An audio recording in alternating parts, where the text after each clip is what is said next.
سبيل الدموع سبيل مريح تنهد يا صاحي كي تستريح وبث الدعاء. Assalamualaikum warahmatullahi wabarakatuh. Waalaikumsalam warahmatullahi wabarakatuh. Bismillahirrahmanirrahim. Alhamdulillahi rabbil alamin. Wal aqibatu lil muttaqin wala udwana illa 'alal zalimin. Wassalatu wassalamu ala ashrafil anbiya'i wal mursalin Sayyidina wa maulana Muhammadin wa ala alihi wa ashabihi al-mujahidin at-tahirin, amma ba'du. Saudara-saudara kaum muslimin rahimakumullah. Manusia selalu berusaha untuk mencapai apa yang menjadi cita-citanya di dalam kehidupan ini. Segala daya dan dana, seluruh waktu dan tenaga, segenap kemampuan dan kekuatan dikerahkan untuk mencapai apa yang dicita-citakan. Ada orang yang di dalam berusaha mencapai cita-citanya tetap berpegang teguh kepada kaidah dan norma-norma yang harus dipatuhinya. Baik itu norma-norma kehidupan bermasyarakat, berbangsa dan bernegara, lebih-lebih lagi itu menyangkut norma-norma kehidupan beragama. Artinya, di dalam mencapai cita-citanya, dia tetap menghormati dan mentaati halal haram, mengenal hak dan batil, tahu mana yang boleh dan mana yang tidak boleh. Tetapi di lain pihak, tidak jarang, bahkan banyak sekali orang-orang yang di dalam usaha mencapai cita-citanya terjebak dalam prinsip menghalalkan segala macam cara untuk mencapai satu tujuan. Tidak ada lagi kaidah dan norma-norma yang harus ditaatinya. Ia tidak peduli dengan halal dan haram. Ia tidak kenal hak dan batil. Ia tidak tahu mana yang boleh dan mana yang tidak boleh. Segala cara dilaksanakan asal tujuan tercapai. Maka lahirlah orang-orang yang mengambil jalan pintas dan potong kompas dalam usaha mencapai apa yang menjadi cita-cita dan tujuan dalam kehidupannya. Begitulah kita lihat dalam kehidupan ini. Yang di bawah ingin cepat naik ke atas, sementara yang di atas bertahan tidak mau turun dari tahta dan singgasananya. Maka terjadilah benturan-benturan nilai dan kepentingan. Terbentuklah klik, klan, grup, dan sindikat-sindikat yang menyerupai mafia, di mana nilai objektivitas sudah sangat sulit ditemukan. Yang celakanya lagi, lahirlah budaya jilat-menjilat, upeti, dan lain sebagainya asal tujuan bisa tercapai. Sementara itu yang miskin ingin cepat menjadi kaya, sedang yang kaya ingin menjadi lebih kaya lagi. Kalau boleh tidak hanya sekedar dia saja yang kaya, anaknya harus kaya, cucunya tidak boleh miskin dan kere. Bahkan cucu daripada cucunya pun harus jadi orang-orang kaya. Ini keinginan yang wajar. Setiap orang tua tentu tidak ingin meninggalkan anak cucunya dalam keadaan miskin dan terlunta-lunta. Yang tidak wajar, kalau keinginan itu membuat orang lalu menghalalkan segala macam cara, menyalahgunakan fasilitas yang dimilikinya, apalagi kalau dia berada dalam satu posisi di mana seharusnya dia memberikan contoh dan keteladanan. Maka akibatnya timbullah krisis wibawa, yang dari krisis wibawa ini mengendorlah disiplin. Sesungguhnya orang lalai, orang tidak mau berdisiplin karena di mukanya, di matanya, dalam pandangannya tidak ada lagi orang yang dianggapnya berwibawa. Dan wibawa itu hilang oleh karena orang merasa tidak ada keteladanan yang patut dijadikan contoh dalam kehidupannya. Inilah sesuatu yang kurang dirasakan di zaman kita sekarang ini. Bukan kurangnya teori, bukan kurangnya segala macam kaedah dan dalil, tetapi yang kita rasakan sekarang ini kurangnya contoh dan keteladanan dari orang-orang yang seharusnya memberikan contoh dan keteladanan itu. Berangkat dari sejarah dan kehidupan Rasulullah sallallahu alaihi wasallam, keberhasilan yang beliau peroleh salah satu dasar utamanya ialah satunya kata dan perbuatan. Tidak bermental ganda, tidak bermain minyak di atas air, tidak menggunting dalam lipatan. Lidahnya adalah hatinya, ucapannya adalah perbuatannya, dan apa yang beliau ajarkan kepada orang lain, beliaulah pelaksana pertamanya. Saudara-saudara kaum muslimin rahimakumullah. Sementara itu pada sisi lain, yang miskin ingin cepat menjadi kaya, maka ia terjebak dalam prinsip tujuan menghalalkan cara apapun saja dilaksanakan asal dia bisa segera menjadi kaya. Maka salah satu jalan yang banyak dilaksanakan orang untuk mencapai kekayaan tanpa harus peras keringat dan banting tulang seperti umumnya orang adalah melalui satu jenis permainan yang umumnya kita kenal dengan nama judi. Ada dua bentuk dan pola daripada judi. Walaupun seiring dengan kemajuan ilmu pengetahuan dan teknologi canggih, peradaban manusia semakin tinggi, maka jenis macam judi yang dimainkan oleh manusia ikut-ikut menjadi canggih. Tetapi pada umumnya ada dua jenis macam judi itu. Pertama, ada judi yang dilakukan secara langsung, dalam arti seorang petaruh berhadapan dengan bandar atau orang berhadapan dengan orang. Dari judi yang dilaksanakan secara langsung ini, efek negatif yang segera bisa kita lihat dengan nyata. Pertama, timbulnya rasa dendam dan permusuhan. Walaupun orang nampak duduk berhadap-hadapan, walaupun kelihatannya mereka tertawa satu sama lain, tapi yakinlah itu cuma sekedar kulit saja. Pikiran yang ada dalam benak tiap-tiap orang yang terlibat dalam perjudian tidak lain ialah bagaimana saya bisa mengalahkan lawan main saya. Akibatnya tentu bisa kita pastikan akan timbullah dendam dan permusuhan bagi yang kalah, akan timbullah rasa sombong dan menganggap remeh orang lain bagi yang menang. Yang kedua, lalainya orang kepada apa yang menjadi tanggung jawab dan kewajibannya. Orang bisa lupa kepada anak dan istri. Kalau kepada anak dan istri saja sudah bisa lupa, apalagi kepada yang lain, sebab anak dan istri memang merupakan bagian daripada kehidupan kita. Konon lagi saudara, konon lagi keluarga yang lain, anak istri saja bisa terlupakan oleh penyakit dan permainan yang bernama judi ini. Yang ketiga, hilangnya rasa sayang kepada harta. Harta yang didapatnya dengan peras keringat dan banting tulang. Mungkin pergi pagi dan pulang sore. Setibanya dia di meja judi, apalagi uang tadi sudah bertukar dengan dalam bentuk koin, maka rasa sayang kepada harta itu tidak akan pernah ada lagi. Tetapi saudara-saudara, bagaimanapun juga, judi dalam artian langsung semacam ini hanya melibatkan orang-orang tertentu. Artinya selektif. Ada judi yang lebih berbahaya daripada jenis ini, perjudian massal. Taruhlah roulette dan kasino itu judi. Tetapi judi jenis roulette dan kasino ini bahayanya hanya untuk orang-orang tertentu yang memang sudah mapan, kelompok elit. Masa iya bocah angon di kampung main roulette? Apa ia yang tinggal di pinggir kali kenal kasino? Ya entahlah kalau kasino Prambos ya.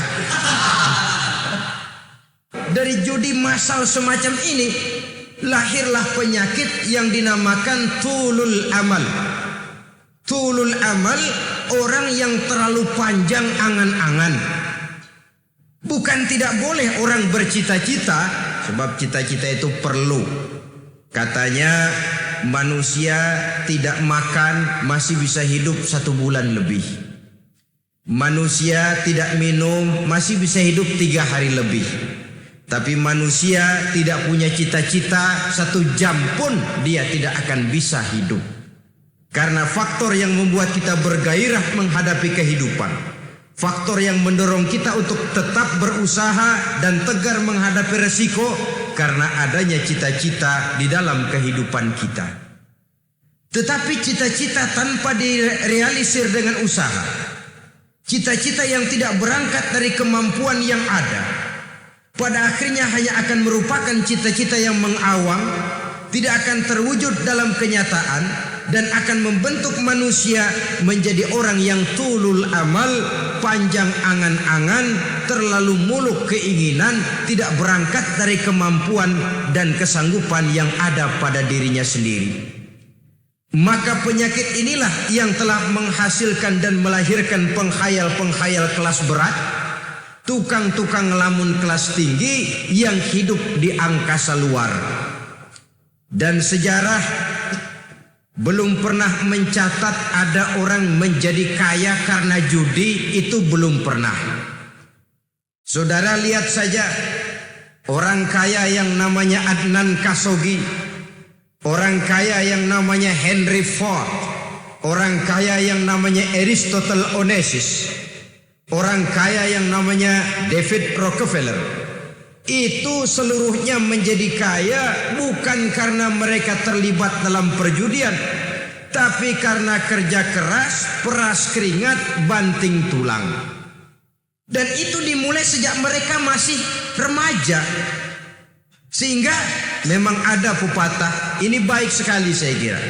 Berpikirlah kamu di waktu pagi, bekerjalah kamu di waktu siang, makanlah di waktu sore, dan tidurlah di waktu malam. Berpikir di waktu pagi artinya belajar di kala muda. Bekerjalah di waktu siang artinya amalkan ilmu itu kalau sudah dewasa.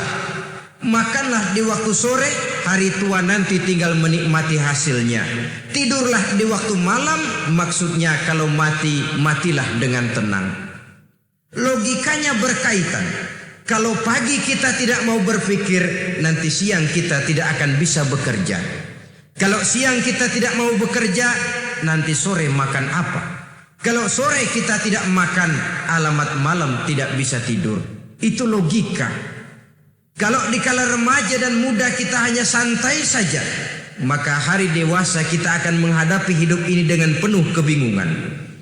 Kalau hari dewasa penuh dengan kebingungan, alamat hari tua terlunta-lunta. Kalau hari tua terlunta-lunta, kita tidak akan bisa mati dengan tenang meninggalkan alam fana ini. Saudara-saudara kaum muslimin rahimakumullah. Sehingga ada pepatah mengatakan, many a great man start as a newspaper boy, katanya. Banyak orang besar yang mulai pekerjaannya dengan menjual koran. Artinya berangkat dari A. Banyak pengusaha mobil yang memulai pekerjaannya dari tukang cuci mobil, tapi lalu bertahap dan tegar menghadapi kenyataan, sehingga proses demi proses dia hadapi dengan tegar, dengan tabah, dengan sabar, dengan ulet, sampai kepada membuahkan hasil. Kita ingin pintas, kayaknya mau, usahanya tidak mau. Senangnya mau, peras keringatnya tidak mau. Ini tentunya akan melahirkan kontradiksi di dalam kehidupan. Maka dari jenis perjudian massal semacam ini, lahirlah penyakit tulul amal, panjang angan-angan, terlalu muluk cita-cita. Bayangkan saja, kalau ini terjadi secara massal, menimpa nasib rakyat kita di pedesaan yang jauh dari keramaian. Tiap hari mereka didina-bobokkan oleh gambaran tentang akan diperolehnya uang dalam jumlah yang banyak, dengan angka nol yang berentet. Tiap hari mereka melihat angka-angka itu, mereka lambat laun akan terseret dalam arus tulul amal ini. Panjang angan-angan, muluk cita-cita hanya dengan mengandalkan meja perjudian. Akibatnya timbul penyakit yang kedua, yang ketiga, yaitu malas berusaha. Orang kalau sudah terlalu asik berkhayal, menghitung bintang di langit, malas berusaha. Kalau ada temannya kerja jadi buruh kasar, bawa hasil yang merupakan jerih payah dan peras keringat dia, 1 minggu bergaji 10-15 ribu, diketawain. Apaan gaji lu 10 ribu 15 ribu, entar gua nih kalau ketembus 100 juta entar. Yang 10 ribu dan 15 ribu keringat orang itu dihina, itu dicela. Tetapi dia selalu menghitung, entar nih gua. Entarnya wallahu a'lam. Saudara hadirin yang saya muliakan, timbullah sikap malas. Padahal di tengah negara sedang membangun di berbagai bidang kehidupan. Maka sifat malas ini merupakan musuh kita. Baik mengejar kemiskinan, baik mengejar kebodohan dan keterbelakangan kita di sektor-sektor lainnya. Alangkah akan terganggunya roda pembangunan di negara kita ini jikalau sebagian besar rakyat dihinggapi oleh penyakit malas, yang malas ini dilatar belakangi oleh penyakit tulul amal, terlalu muluk angan-angan, yang angan-angan ini dininabobokan oleh keinginan untuk mendapatkan untung yang besar tanpa peras keringat dan banting tulang. Sasaran yang lebih jauh, dan ini yang paling kita khawatirkan, hancurnya kubu-kubu pertahanan moral daripada bangsa kita. Kita sependapat bahwa lebih penting daripada membangun jembatan adalah membangun manusia yang membangun jembatan. Bahwa lebih penting daripada mengaspal jalan raya adalah membangun mental manusia yang melaksanakan pengaspalan itu. Dengan kata lain, membangun dan mempersiapkan manusia pembangunan. Tanpa itu, maka saya merasa khawatir kalau nanti kita tidak akan sampai kepada target yang kita harapkan oleh karena kandas di tengah jalan. Saudara-saudara kaum muslimin rahimakumullah, Islam sebagai agama yang mengajarkan manusia untuk berusaha dan mengeluarkan segala kemampuan untuk melaksanakan segala usahanya itu, sangat membenci sifat malas, sangat membenci sifat tulul amal atau panjang angan-angan. Dan oleh karena judi melahirkan dua sifat itu, Islam sangat menganjurkan pengikutnya untuk menjauhi segala macam jenis perjudian, baik yang terang-terangan maupun yang dilakukan secara samar-samar, tidak ketara, judi canggih sesuai dengan canggihnya teknologi daripada manusia itu sendiri. Ini adalah penyakit yang meracuni masyarakat manusia dari sejak berpribadi, bertetangga, berumah tangga, sampai kepada berbangsa dan bernegara. Dan kasus-kasus yang timbul sudah cukup banyak, yang tidak mungkin lagi kita katakan hanya sekedar bersifat kasuistis, bersifat kasus-kasus kecil saja.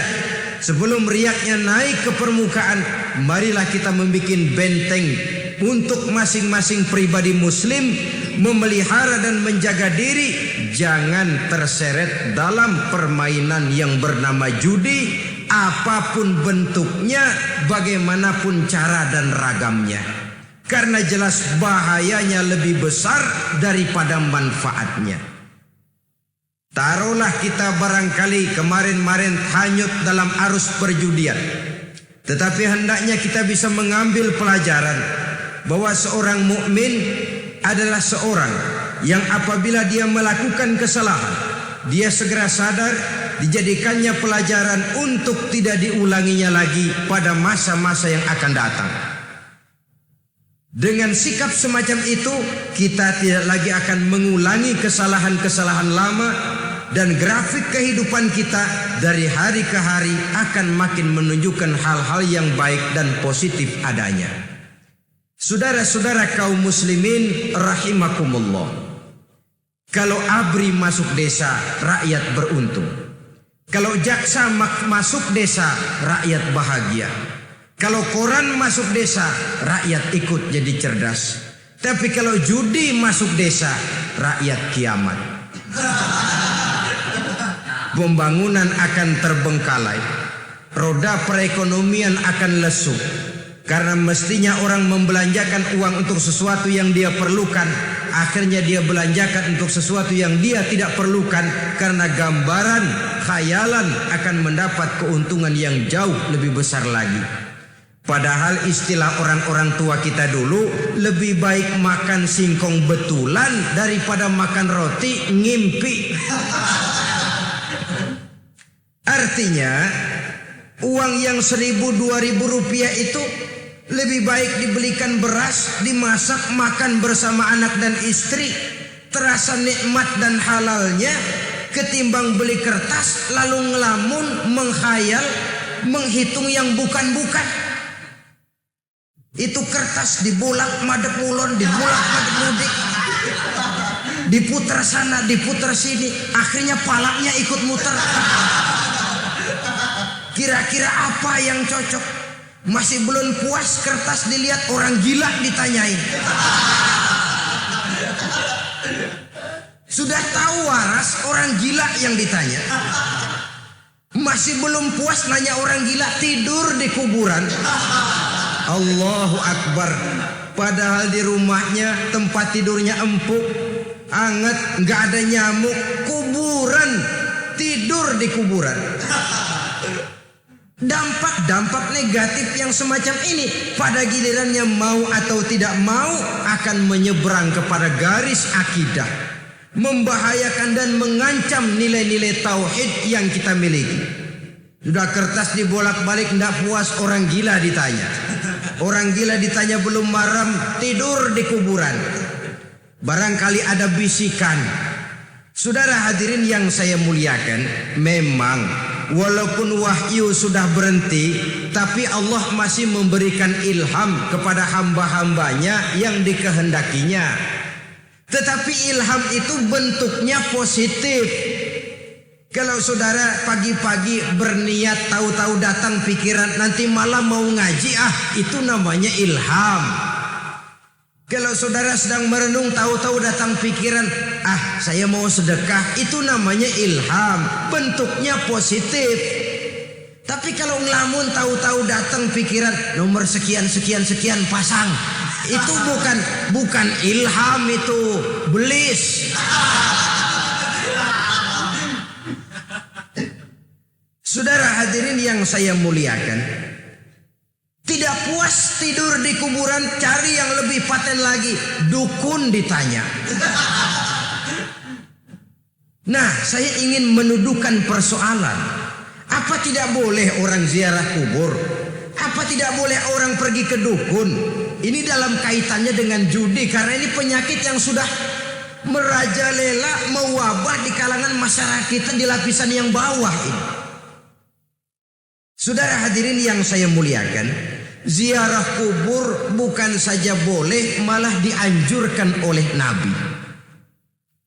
Tetapi ziarah kubur yang dianjurkan oleh Nabi itu dengan tujuan pertama, agar orang ingat kepada mati. Kafa bil mauti wa'izah, kata Nabi. Cukup dengan mengingat mati menjadi pelajaran bagi kamu semua. Maka etikanya diajarkan, kalau saudara ziarah kubur sampai di depan pintu kubur itu kan, Assalamualaikum ya ahlal kubur wa inna insyaallahu bikum lahikun. Kami satu saat insya Allah pasti akan menyusul kamu. Kalau kamu sekarang berbaring di sini, satu saat kami akan berbaring di sini. Ziarah kubur mengingatkan orang kepada mati. Orang yang ingat kepada mati, gaya hidupnya lain dengan orang yang tidak ingat mati. Nah, orang kalau nggak ingat mati, gaya hidupnya nggak terkontrol. Kalau dia berkuasa, Fir'aun. Itu nggak ingat mati. Kalau dia kaya, Korun. Sudah gambarannya nggak merupakan gambaran-gambaran yang baik. Orang yang ingat mati, dia berkuasa, dia berlaku adil. Suatu saat saya akan mati dan ini akan dimintakan pertanggungan jawab. Orang kaya ingat mati, dia akan jadi pemurah. Kenapa? Kalau saya diberikan ilmu, pertanyaan akhirat cuma satu, ilmumu kau amalkan untuk apa? Kalau saya diberikan umur panjang, pertanyaan akhirat cuma satu, umurmu kau habiskan di mana? Tapi jikalau saya diberikan harta, pertanyaan akhirat ada dua. Hartamu kau dapat dari mana, kau belanjakan kemana? Depannya ditanya, belakangnya ditanya. Dapat dari mana, dibelanjain kemana? Sebab dua-duanya berkaitan dengan kegiatan. Kadang-kadang dapatnya dari jalan yang baik, tapi keluarnya ke tempat yang tidak baik, itu pun tidak betul. Atau dapatnya dari yang tidak baik, tapi dibelanjakan untuk yang baik, itu pun tidak bisa diterima. Oleh karenanya, dengan mengingat mati, gaya hidup seseorang jadi terkontrol karenanya. Yang kedua, dianjurkan kita untuk berziarah kubur itu mendoakan orang-orang yang sudah meninggal. Mal mayyitu fi qabrihi illa kal gharikil mutaghawis, kata Nabi. Orang yang sudah meninggal itu di alam barzakhnya adalah seperti orang yang tenggelam di lautan, menunggu doa dari keluarganya yang masih hidup. Apakah itu anaknya, kemenakannya, cucunya, dan lain sebagainya. Adapun yang kalau kita ziarahi itu kuburnya orang-orang yang kita tahu merupakan orang soleh, orang yang berjiwa bersih, yang kita kenal ketakwaannya kepada Allah Subhanahu wa taala, tidak ada salahnya kita bertabarruk, asal jangan dengan satu keyakinan bahwa dia secara mandiri bisa mendoakan kita. Dia hanya bisa melakukan itu hanya dengan izin Allah. Nah, umumnya orang kalau sudah ziarah ke kubur-kubur keramat itu Allahnya kelupaan. Itu yang dikhawatirkan merusak dan mengganggu akidah. Sehingga di awal-awal perkembangan Islam, Nabi pernah melarang orang ziarah kubur itu. Ini bisa kita simak dari hadis, kuntu nahaitukum an ziyaratil qabri fazuruha. Dahulu aku pernah melarang kamu untuk ziarah kubur. Adapun sekarang kalau mau ziarah, ziarahlah kamu. Kata-kata dulu aku pernah melarang kamu itu menggambarkan bahwa pada permulaan perkembangan Islam, nilai keimanan para sahabat masih rapuh, masih lemah, masih memerlukan pembinaan. Sehingga kalau mereka sering ke kubur, dikhawatirkan mereka minta kepada kubur. Nah, tetapi tatkala nilai keimanannya sudah mapan, sudah kuat, kata Rasul, fazuruha. Adapun sekarang kalau mau pergi berziarah, ziarahlah kamu. Saudara hadirin yang saya muliakan, jadi jangan melupakan Allah. Saya bisa saja berkata, kalau saya misalnya pakai cincin, lalu saya bilang, saya sejak pakai cincin ini, jangan anak gadis, nenek-nenek ngelihat saya lemes. Atau sejak pakai cincin ini, dagangan laris bener. Cincin itu yang menggelincirkan akidah.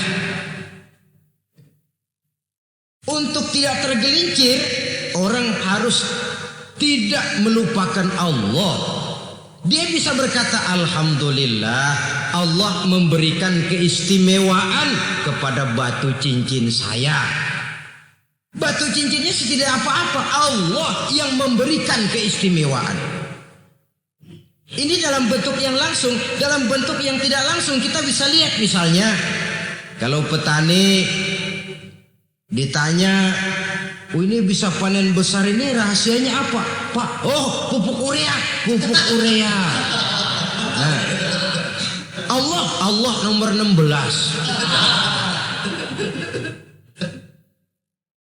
petani yang baik keimanannya, dia akan berkata, kami bisa panen besar karena izin Allah. Lah kalau pupuknya mah pakai pupuk urea, izin Allahnya dulu, baru kemudian pupuknya nyusul. Jadi sebenarnya bukan cuma pergi ke dukun yang bisa merusak keimanan, pergi ke dokter juga bisa loh merusak keimanan. Kalau berkeyakinan bahwa dokter itulah yang memberikan sembuh, kenapa akidah saudara tidak tergelincir karenanya? Dokter hanya memberikan obat dan resep, sembuh itu datangnya dari Allah. Ini yang diungkapkan lewat lisan Nabi Ibrahim alaihissalam, wa idza maridtu fahuwa yashfini. Apabila aku sakit, dialah Allah yang memberikan sembuh. Memberikan sembuh. Jangan juga menyalahartikan ayat ini. Ada ayat begini sakit terus nekat. Udah nggak usah berobat dah, emang penyakit dari Tuhan, ntar waktunya baik ya baik ya. Udah ampek terus dah. Orang yang berobat saja belum tentu sembuh, apalagi yang tidak berobat. Sama juga orang nggak sembahyang kita ajakin ngotot, lo juga yang sembahyang belum tentu masuk surga katanya. Lah yang sembahyang belum tentu masuk surga, bagaimana cengoran lo yang nggak sembahyang?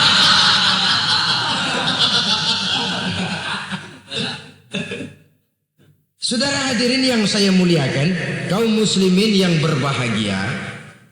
Jadi dengan demikian, maka jangan menghilangkan Allah.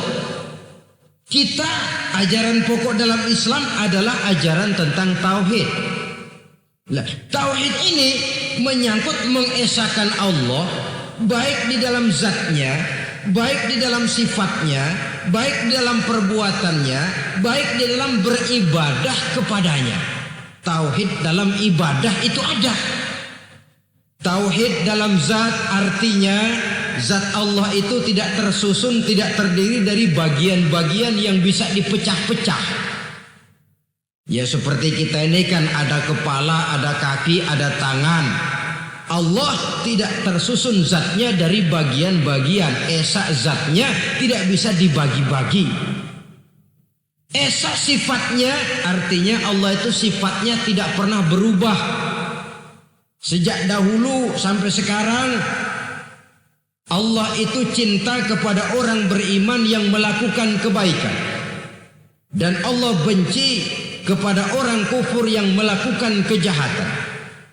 Mustahil satu saat Allah berubah. Orang kufur yang berbuat kejahatan didemenin, orang mukmin yang berbuat kebaikan dikeselin. Misalnya tahun 2000 Tuhan giliran jengkel sama orang mukmin. Itu mustahil, dia esa di dalam sifatnya. Lain dengan sifat kita manusia. Sifat kita ini kan relatif. Ada saatnya kita senang, lain saat yang kita senang betul kita caci maki. Hari ini kita caci maki, besok kita puji. Lihat teman kaya, habis kita omongin. Boleh jadi dia kaya, kenapa? Dukunnya 36. Begitu kita habis caci maki begitu, dia datang ngasih duit sama kita. Cacian itu bisa berubah menjadi pujian.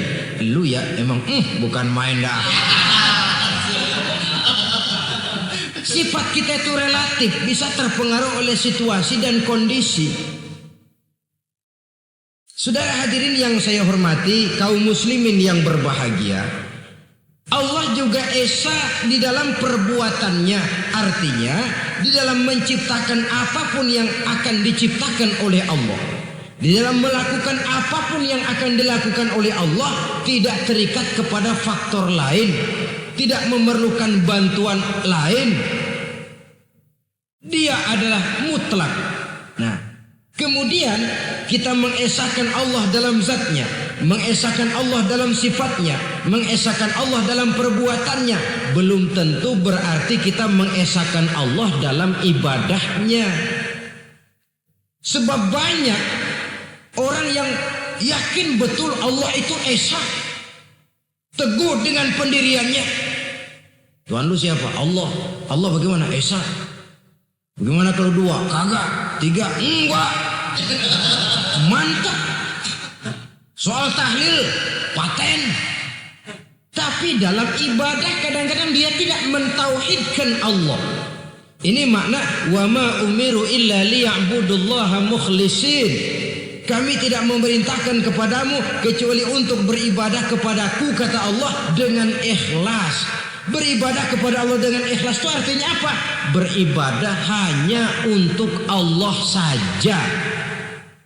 Nah, kalau hanya untuk Allah saja, lalu kita minta berdoa di depan kuburan orang yang soleh, apa syirik? Tidak syirik.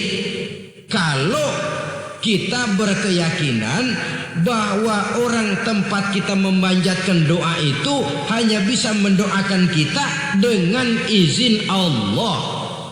Dia sendiri tidak punya kekuasaan apa-apa. Tanpa izin Allah dia tidak bisa berbuat apa-apa. Itu tidak menyebabkan orang menjadi syirik. Sama saja dengan kalau saya berkata tadi, alhamdulillah Allah telah memberikan keistimewaan kepada batu cincin saya. Apa salahnya Allah memberikan keistimewaan kepada benda-benda mati? Allah memberikan keistimewaan kepada Hajar Aswad, benda mati. Allah memberikan keistimewaan kepada Masjidil Haram, benda mati. Allah memberikan keistimewaan kepada Ka'bah, benda mati.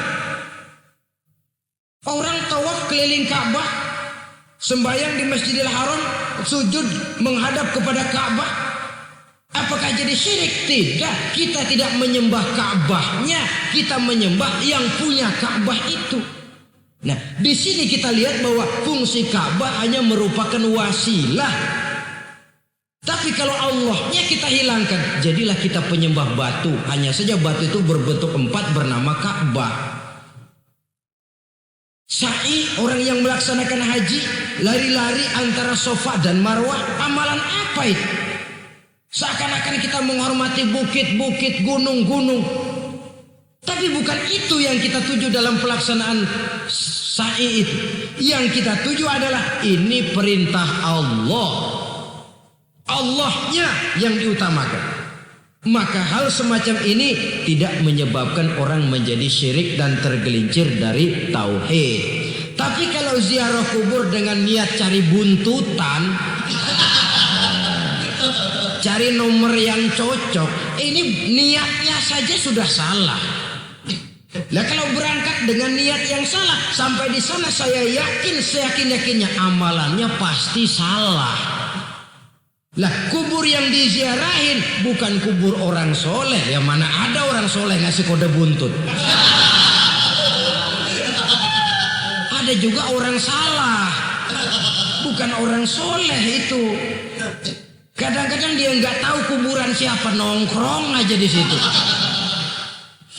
Memang sulit, saudara-saudara. Mental ya, namanya mental. Kalau memang mental sudah mental judi, apa saja bisa dijudiin. Jadi orang nggak perlu sebenarnya pemerintah terlalu gini, nggak usah. Kembali saja kepada mental. Kalau mental memang sudah mental judi, apaan aja bisa dijudiin. Pulang tengah malam nabrak babi, babi yang keluar nih.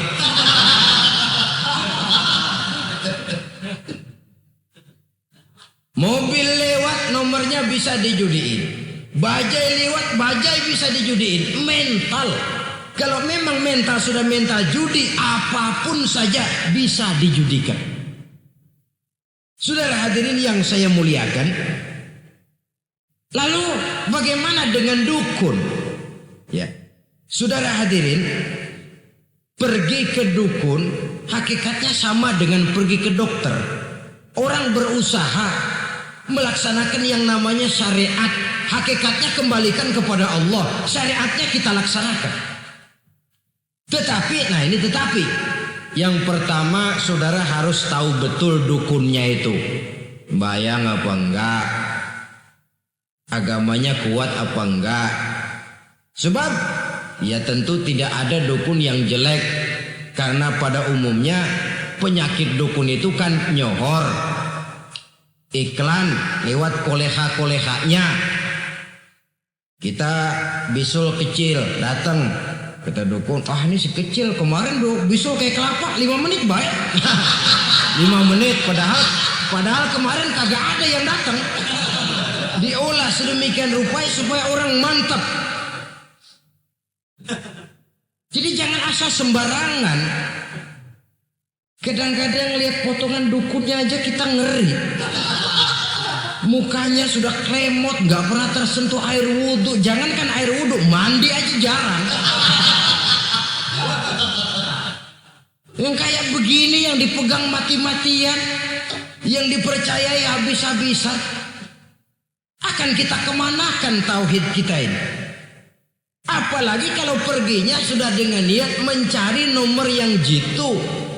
Itu saya katakan lagi tadi, berangkat saja sudah dengan niat yang salah. Orang berusaha silakan. Sama juga kita ke dokter. Oleh dokter kan setelah diperiksa penyakit kita, lalu dianalisa, oh ini penyakitnya ini. Kemudian diberikan obat. Lah, obat itu kan tentu ada aturan minumnya tuh. Yang kapsul ini sehari 3 kali, yang tablet ini sehari 2 kali. Kalau kita minumnya kelebihan, overdosis namanya. Saking pengen cepet baik, sekali minum 10 tablet. Ya memang nggak sakit-sakit lagi, tapi nggak hidup sudah. Habis. Kita pun dalam melaksanakan amalan hidup beragama begitu. Saudara datang kepada kiai, orang-orang soleh, meminta amalan, wiridan, itu jangan sampai overdosis. Tidak sesuai dengan kemampuan pribadi. Wong masih SD sudah minta matematika kelas SMP, celeng. Baru SMP sudah minta diajarkan filsafat kelas perguruan tinggi, semaput. Kenapa? Daya tampungnya nggak kuat. Emang ukuran secangkir, minta disiin seember, ya luber. Lebihnya nggak cukup. Kenapa? Yang diberikan, yang diamalkan tidak sesuai dengan makomnya, tidak sesuai dengan kemampuan yang ada pada dirinya. Saudara hadirin yang saya muliakan, akhirnya apa? Mencelakakan dirinya sendiri. Ngawur. Baru sembahyang seminggu udah ngaku ketemu malaikat. Oh, sembahyang ditemenin malaikat. Lah sembahyang baru seminggu mulai. Tuh malaikat iseng amat. Ya walaupun kalau Allah izinkan tidak mustahil, tapi kan tidak logik. Orang yang melaksanakan ibadah puluhan tahun memerlukan riyadhah dan latihan, khusyuk dan tawadhu, penuh tazallul, merendahkan diri di hadapan Allah, belum tentu mendapat karunia yang semacam itu. Saudara hadirin yang saya muliakan, jadi dengan kata lain, yang pertama lihatlah dulu kualitas dukun yang akan saudara datangi itu. Ini kualitas black apa kualitas white? Aspal apa cat putih? Sehingga jangan sampai kita salah pilih. Sebab biasanya orang kalau sudah hanyut di kali, rumput pun dia pegangin. Dia tahu kalau rumput tidak akan bisa menahan bobot badannya, tapi karena posisinya posisi terjepit, rumput pun dia pegang. Ini satu gambaran psikologis betapa orang dalam keadaan panik, kepepet, kejepit, yang tidak mestinya dipegang pun akan dipegangnya juga. Walaupun dia tahu itu tidak akan bisa menahan bobot badannya, namun dipegangnya juga. Oleh karenanya, yang pertama lihat dulu kualitas dukunnya. Yang kedua, saudara-saudara, jangan berkeyakinan bahwa dukun itulah yang memberikan permintaan saudara. Si dukun hanya bisa dengan izin Allah. Nah ini kuncinya. Kalau izin Allahnya dihilangkan, dan ini yang jarang. Biasanya kalau kita diajak ke dukun, di sono aja no paten banget. Abah ano, abah ini, abah ano, abah-abah. Lah, lalu pikiran kita kan terfokus. Dikala itulah kita mulai menyampingkan Allah. Di situ yang dikhawatirkan nilai tauhid kita jadi tergoyah karenanya.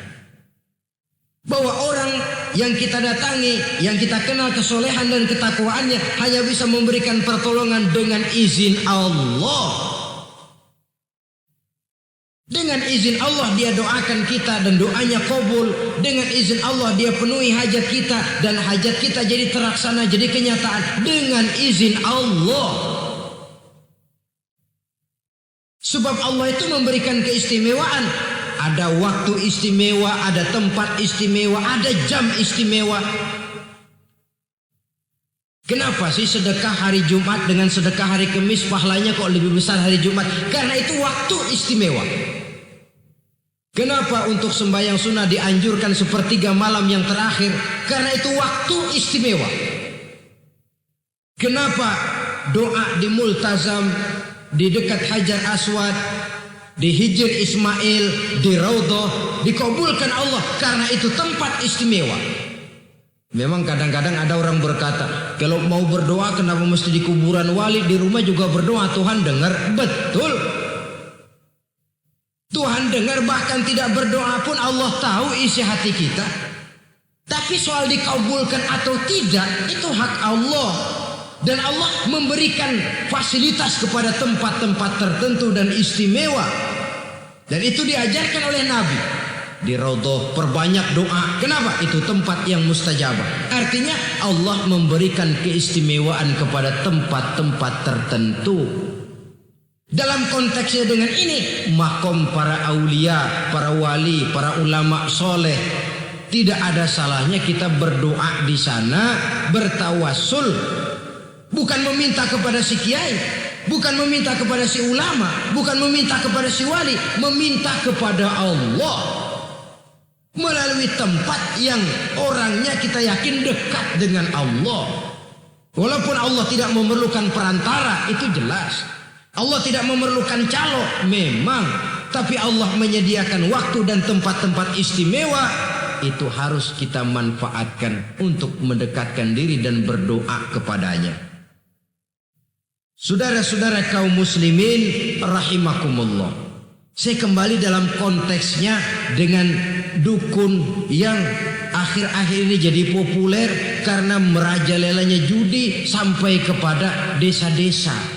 Pedesaan-pedesaan terpencil yang akibatnya menjauhkan orang dari nilai tauhid. Padahal benar kalau orang berkata kazabal munajjimun walau sodaku. Tukang-tukang ramal itu bohong walaupun benar. Kalaupun betul, kebetulan. Itu maksudnya bohong walaupun betul. Betulnya betul kebetulan.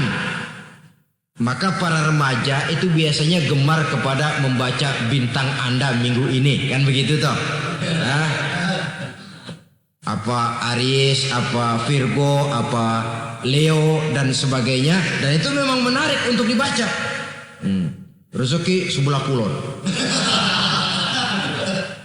asmara anget. Saudara hadirin, hal yang semacam ini boleh saja untuk dibaca, tapi tidak untuk diyakini kebenarannya. Boleh saja untuk dibaca, tapi tidak untuk diyakini kebenarannya. Karena meyakini kebenarannya sama saja dengan mendahului Allah. Dan itu bisa menggelincirkan nilai-nilai tauhid kita. Tauhid dalam ibadah saya katakan tadi, menyembah hanya kepada Allah. Bermohon hanya kepada Allah dengan menggunakan fasilitas-fasilitas yang disediakan oleh Allah, baik berupa waktu maupun tempat-tempat tertentu. Dan orang-orang, kalau waktu dan tempat saja ada yang diberikan keistimewaan oleh Allah, padahal tempat itu benda mati, apalagi manusia yang merupakan makhluk hidup. Saudara hadirin yang saya muliakan, saudara-saudara kaum muslimin yang berbahagia, sehingga dengan demikian kita tetap menjaga nilai-nilai akidah. Dan dengan ini syariat kita laksanakan tanpa membuang hakikat. Sebab hakikat tanpa syariat itu kosong. Syariat tanpa hakikat juga tidak ada tujuan. Yang penting hati bersih, nggak sembahyang nggak apa-apa. Mana bisa begitu, Mas? Kalau memang hati bersih nggak usah sembahyang nggak apa-apa. Nabi Muhammad dulu berhenti dong sembahyang. Sebab beliau orang yang hatinya paling bersih. Nah, orang yang hatinya paling bersih saja sembahyang yang nggak berhenti, masa kita lalu mau berhenti? Yang penting kan kita bisa dekat dengan Allah melalui perasaan, banyak-banyak ingat. Apa itu sembahyang? Macam-macam itu hakikat saja tanpa syariat ia tidak bisa. Syariat saja tanpa hakikat juga gerak lahir yang tanpa roh namanya. Kita melakukan sholat tapi kita tidak tahu untuk apa kita sholat dan kenapa kita sholat dan siapa yang kita sembah di dalam kita sholat. Sehingga dengan demikian keduanya tidak bisa terpisahkan satu sama lain. Seperti halnya kulit dan isi. Barangkali pernah saya ingatkan, kulit penting, isi pun juga penting. Hakikat penting, syariat juga penting. Dan kita jangan salah mengartikan terjebak dalam ucapan-ucapan yang masih memerlukan penafsiran. Sehingga lalu kita cenderung mendiskreditkan dan menjelekkan para wali. Misalnya ada ucapannya Syekh Abdul Qadir Jailani yang berkata begini, barang siapa yang masuk ke rumahku lalu ia memakan makananku, maka ia akan masuk surga.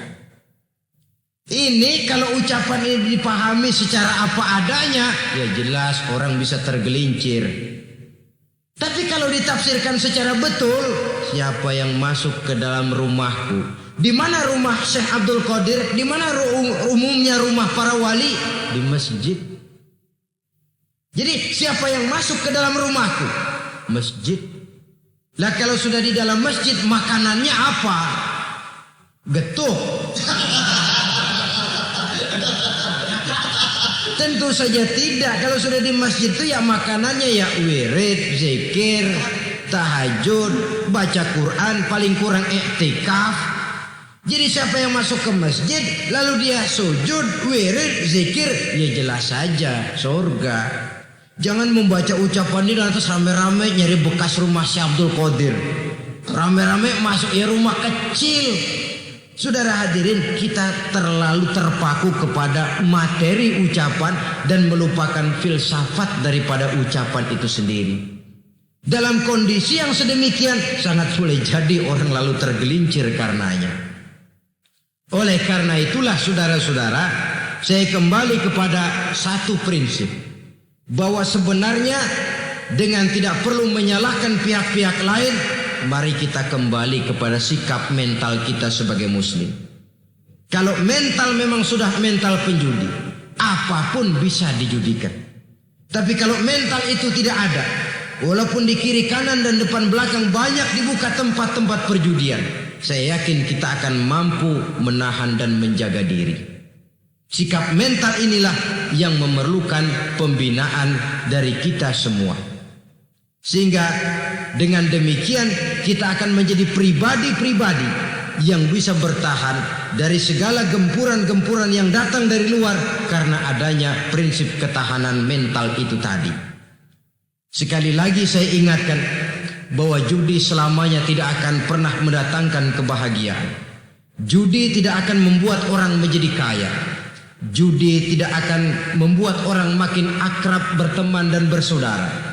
Yang jelas judi melahirkan permusuhan dan dendam, membangkitkan rasa malas, memulukan angan-angan tanpa mau peras keringat dan banting tulang, melalaikan orang dari tanggung jawab dan kewajibannya, membuat ia lupa kepada anak, istri dan seluruh keluarganya, dan pada akhirnya dia akan terjebak dalam satu permainan yang makin menjauhkan dia dari proses kesadarannya sebagai manusia.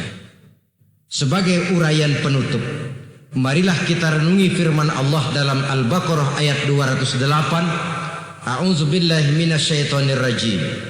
Ya ayyuhalladzina amanu dukhulu fis silmi kafah Wala tattabi'u khutuwati syaitan innahu lakum aduwwum mubin. Hai orang-orang yang beriman, masuklah kamu ke dalam keselamatan. Masuklah kamu ke dalam Islam secara keseluruhan. Jangan kamu mengikuti jejak-jejak setan, karena setan adalah musuhmu yang nyata dan jelas.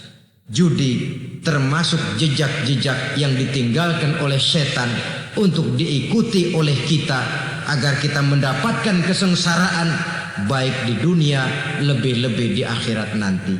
Semoga Allah selamatkan kita, Allah selamatkan seluruh bangsa kita dari penyakit-penyakit judi yang melahirkan efek-efek negatif dalam kehidupan. Terima kasih atas perhatian saudara. Mohon maaf atas segala kekurangan. Usikum wa nafsi bitaqwallah. Wassalamualaikum warahmatullahi wabarakatuh.